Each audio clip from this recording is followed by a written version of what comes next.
Welcome to Adventures in Accessibility, a podcast that explores the far reaches of disability, access, and inclusion, with your host, Emily Schumann. Welcome back, everyone, and thanks for joining us. Today's guest is Mark Jones. As the only hearing child born to deaf parents, Mark Jones was signing before he was speaking. He's now in his 25th year working and now leading the Accessibility and Services for Guests with Disabilities team at the Walt Disney World Resort in Orlando. Mark uses his passion, skills, and background to create and support memorable experiences for guests with disabilities visiting from around the world. Mark holds a Bachelor of Science degree in Communications from the University of Tennessee and is nationally certified as a professional sign language interpreter. In addition to his role, Mark also serves as the co-lead of the Enabled Florida Business Employee Resource Group, which includes the Walt Disney World Resort and other Disney divisions based in Florida.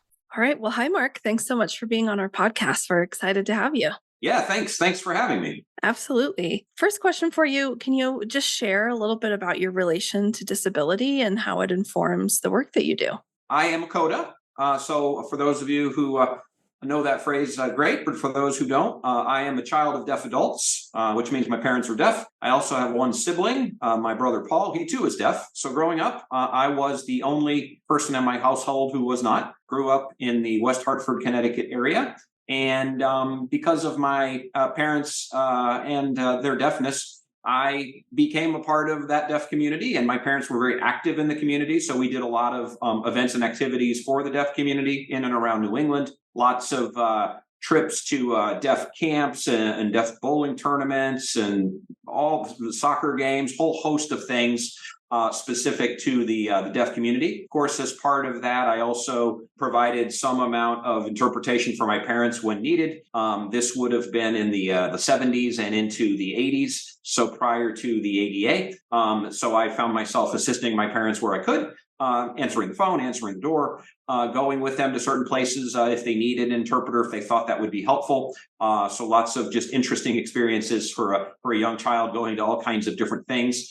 But my parents, very independent, very proud of their deafness. So they leveraged me when they needed to, but they didn't need me for everything. But that just was sort of my introduction into that world. My brother attended the American School for the Deaf, which is in West Hartford, Connecticut, and that's where we lived. So as part of that as well, we would go to lots of events at the school. And that sort of drove my passion and my expertise in this work. And when the opportunity presented itself as I got older, I found what I thought to be the perfect right fit role at Disney. Yeah, I'd love to hear more about your role at Disney. And I'd like to know, kind of what is the work that you're most proud of and most passionate about?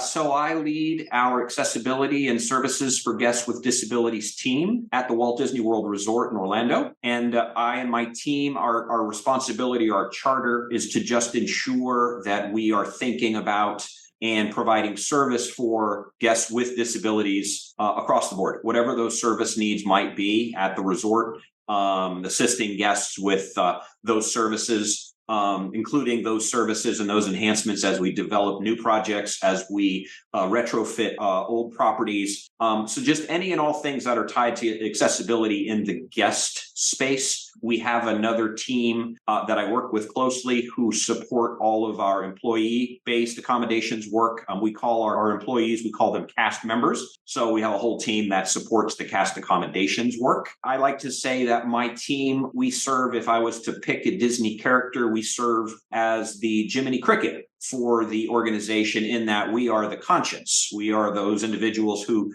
just ensure all of our different partners, all of our different business units at the Florida site are thinking about accessibility and are including it in any phase of their project or of their work. We also have the opportunity to assist other business units within the company. So we have a fair amount of interactions with partners who are outside of Florida and are outside of the Disney Parks Experiences and Products, which is the division that my team sits in. I love that you're personifying your team with a Disney character. I think that's great. So, it sounds like you've been pretty connected in the disability world all through your life growing up as a CODA. But I'd love to know, when did you really learn about the Americans with Disabilities Act, and how it comes up in your work today at the Walt Disney Resort? Yeah, so when the ADA was in its final process of being signed into law, and when it was signed into law, I was 20 years old. It wasn't something that I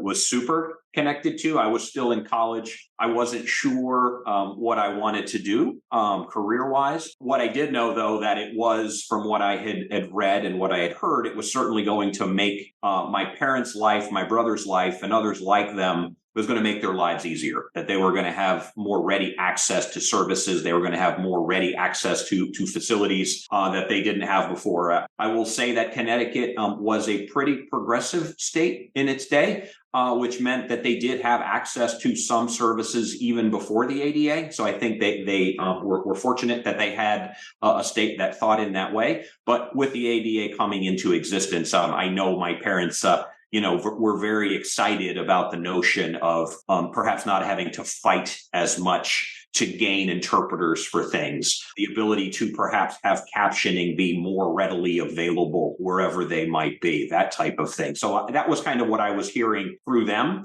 And only after I had graduated and found my way to Disney, and that would have been in the mid-90s, did I obviously become much closer to the true definition of what the ADA meant, and was a part of the team that kind of was on the ground floor when Disney was determining how we were going to approach, the ADA. We had a lot of facilities that had been built in the 50s, and in Florida, the majority of those had been built in the early 70s.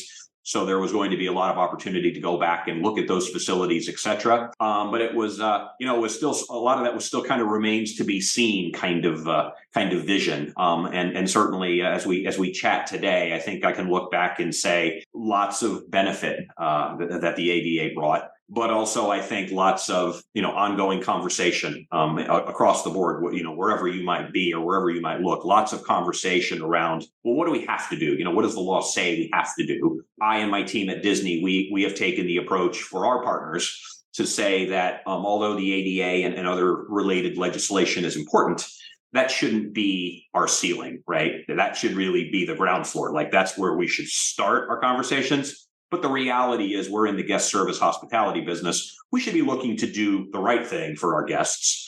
And if we do the right thing and we exceed guest expectations, we're naturally going to, check the ADA requirement box. Yeah, absolutely. So both personally and professionally, what are some of the accessibility challenges that you or people close to you continue to face? I think accessibility has maybe become easier. You hear a lot about accessibility and people with disabilities. It's become more commonplace, in just society, right? You see and read and hear about people with disabilities, in movies and TV shows, and having some amount of fame.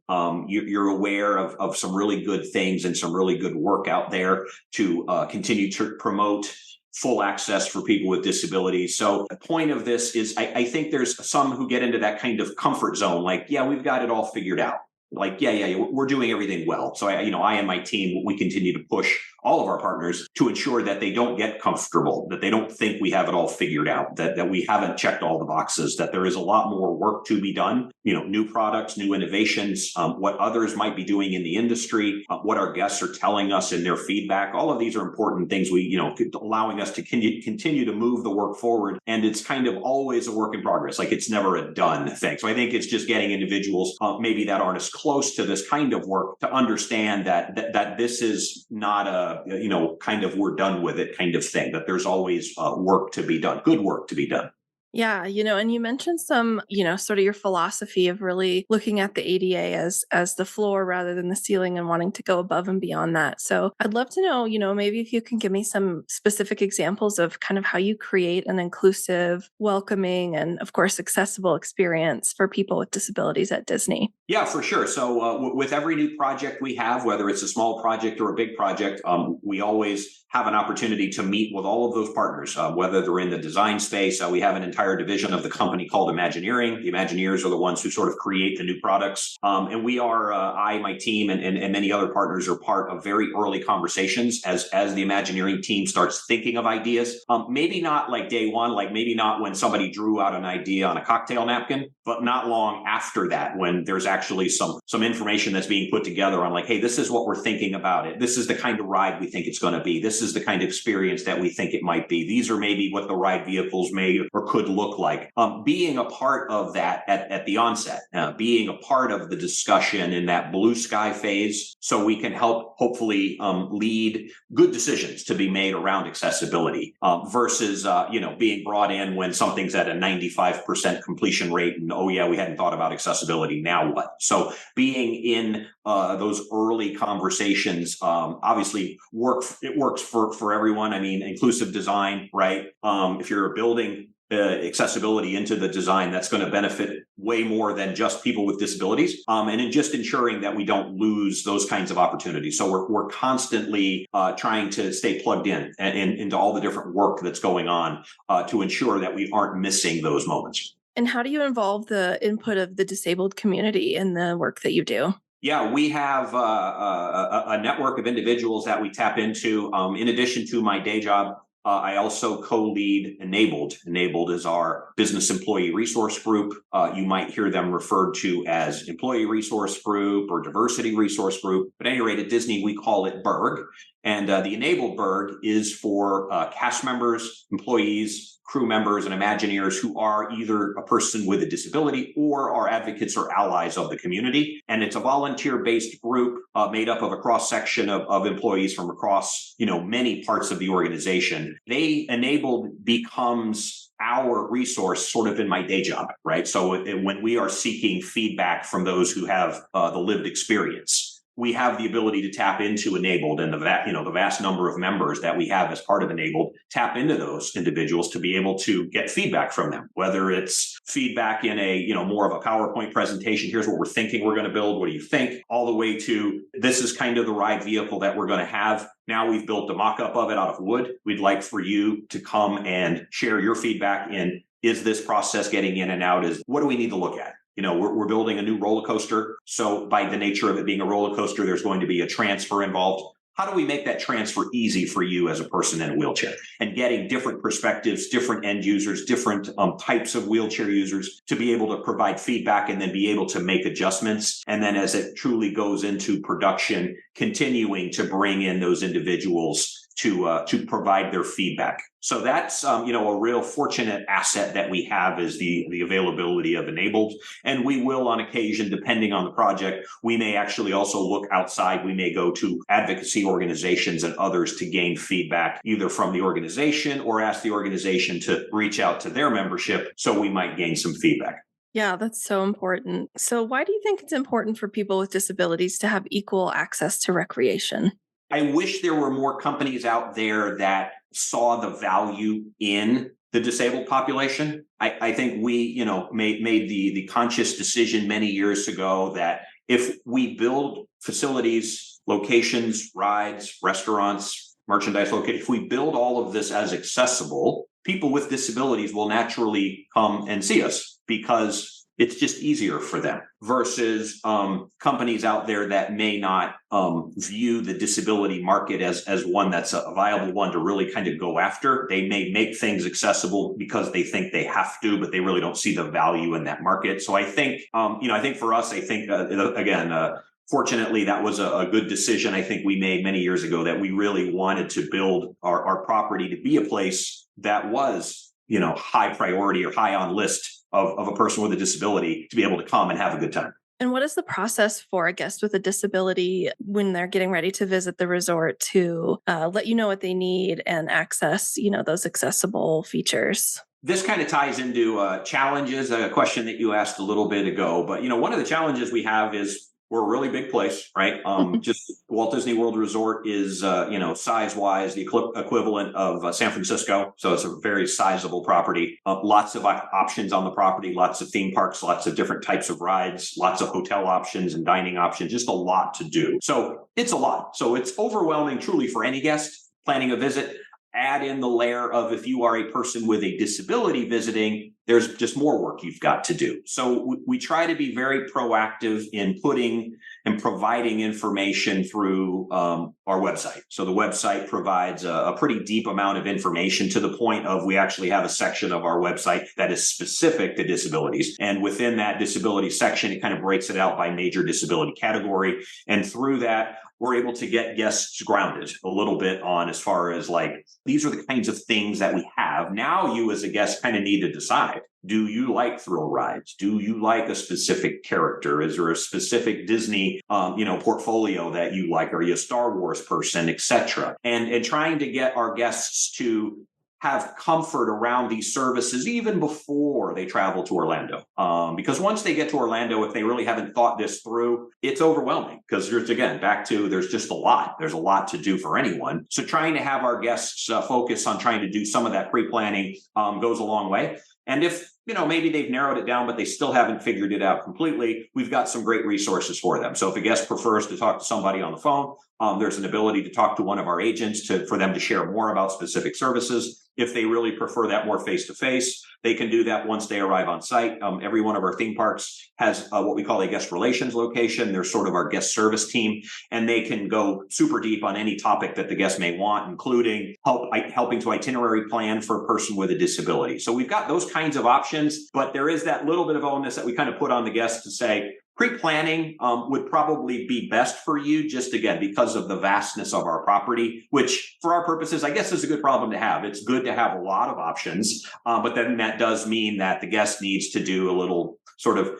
trying to decide how they're going to fit in everything into the amount of time they have. Yeah, definitely. Is there anything that you are able to offer or make available to guests with disabilities that maybe you wish more people knew about, or people are surprised to learn that's available? Yeah, I think it's, any of those services that somebody might call kind of the more hidden services. I think wheelchair access, those kinds of things, I think are a little bit more obvious. We have sign language interpretation that's offered on a regular basis. So I think folks might see that and it's visible to them and they're like, oh, but it's some of the other services. We've got a pretty robust captioning program where we provide captioning for many of our rides, many of our shows, and it's provided through a piece of hardware that guests borrow from us. So as they travel through an attraction like a Pirates of the Caribbean, or they're sitting through a show like Beauty and the Beast, it will caption the show for them. And it gives them that added ability to kind of understand what's going on if they so choose. Additionally, we offer audio description for the blind. So for those individuals who are blind, being able to get that additional supplemental audio to help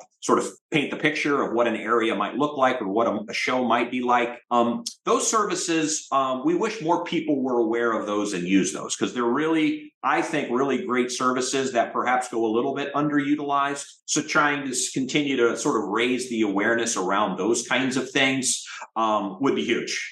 So doing these kinds of conversations with people such as yourself, hopefully helps us get the word out a little bit more about some of these kinds of services. But yeah, the website, as I said, goes pretty deep on kind of listing out all of these services. And the hope would be that, in somebody's planning for their visit, they would become aware of what some of those might be. Yeah, those are excellent services, and I'm glad that we can kind of amplify getting the word out there. So where would you like listeners to connect with you after today's episode? Kind of what's your call to action, or where can people learn more? Yeah, I think if you're just wanting to just better understand a bit more about the services that might exist, I would certainly recommend your listeners to go to DisneyWorld.com. So Disney World, all one word.com. That is the landing page for our Walt Disney World website. And then within that website, there's a search feature. You can type in disability, you can type in mobility disability, you can type in hearing, you can type in ASL, you can type in any word that you would prefer that, best identifies your need. And it will take you to that section of the website that I mentioned that focuses on disabilities specifically. And lots of information is given there. Through the website as well, there's a chat feature. If you want to chat with a representative to learn more, you want to call somebody because you prefer that sort of phone phone call approach. All of those avenues are found with the website really as our starting point. Once folks actually get on our property, we actually have an app that we recommend folks download as well. It's called My Disney Experience. And My Disney Experience really serves kind of as your passport as a guest to just be able to have your itinerary planned.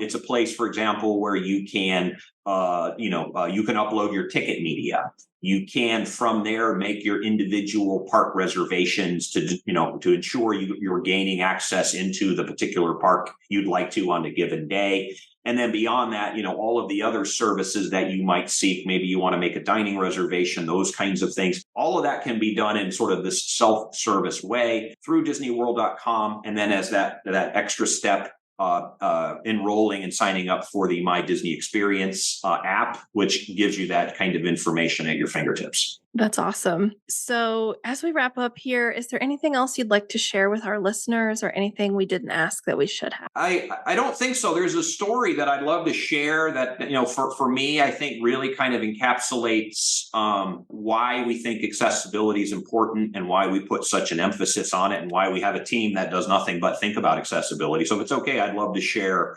just that real quick story. Yeah, please. So we have one of the services that we offer for those with hearing disabilities is called handheld captioning. And as the name implies, it is a captioning system that puts onto a device text captions, and it's available for many of our moving attractions as well as many of our shows. Way back when we were first rolling out sort of the first generation of this technology, and this would have been in around the year 2000, so a good while ago, we were doing some testing of this service at one of the newer locations that we were adding it to.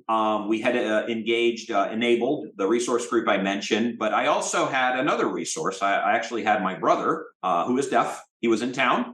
He doesn't live really far from me, but he was in town. And we were testing handheld captioning at one of our attractions. And that attraction that was being tested at that time was It's a Small World. And if you know what that is, great. If not, it's a relatively short, slow-moving boat ride that takes you through various scenes. Each scene is a particular country or a particular region of the world. And in those individual scenes, there are dolls that are dressed in traditional costumes, and those dolls are moving, they're animated, and they are singing a song. And each scene of the ride, again, different dolls, different costumes, different scenery, different backgrounds. It's all very cartoonish the way it's designed. It's one of the more original attractions. It was one of Walt Disney's original attractions, actually. So It's a Small World was where we were testing handheld captioning. So I took my brother.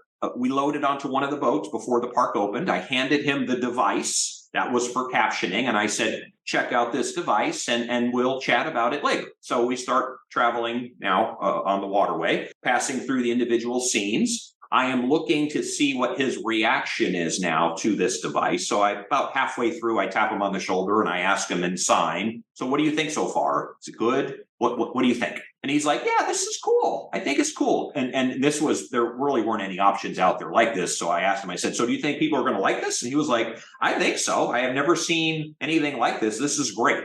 But I think this device you gave me is broken. And I was kind of thrown by that. And I took a peek at the device and I kind of shrugged it off. Kept going on this boat ride, got to the end now. And so now we're standing on the dock of the attraction. And now I want him to give me the full feedback. What did he think? So I asked him again, so what did you think? Are deaf people going to like this? And he said, I think so. This is great. It's really cool. I've never seen anything like this, but I'm going to let you know this device you gave me is broken. And I kept thinking, like, why does he think it's broken? And it was almost after he just signed that to me about it being broken that he had like this eureka moment. And he signed to me, wait a minute, you mean it's the same song over and over and over again? Now I know why hearing people hate this ride, right?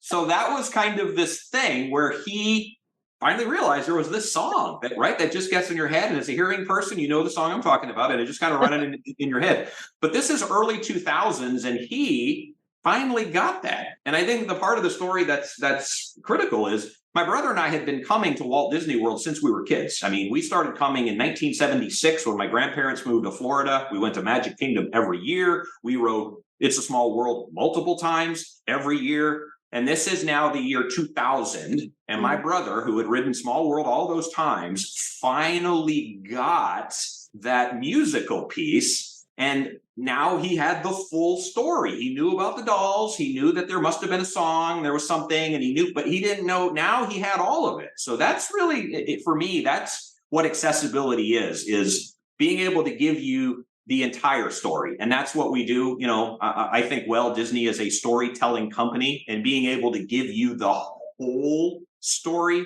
is huge. So I wanted to share that one with you. I love that. So I have to know, did you change the captioning to just say song repeats over and over? Or No, we to this day, we still have it, all the various verses, and there's a couple of places where it does, they sing in a different language. So we've made sure that we're reflective of the language. And one of the cool things we actually did not too long ago is we've recently added in one of the dolls now in the attraction, is a wheelchair user. So we have a doll that is in a wheelchair that is portrayed in one of the scenes, which was, I think, a huge win. And something I think, personally believe we should have done a while ago, but I'm really, really pleased to see that our Imagineers have incorporated that now into the attraction. Yeah, that's wonderful. Well, Mark, it's been so great talking to you. I really appreciate your time today. Thank you. Thanks for having me.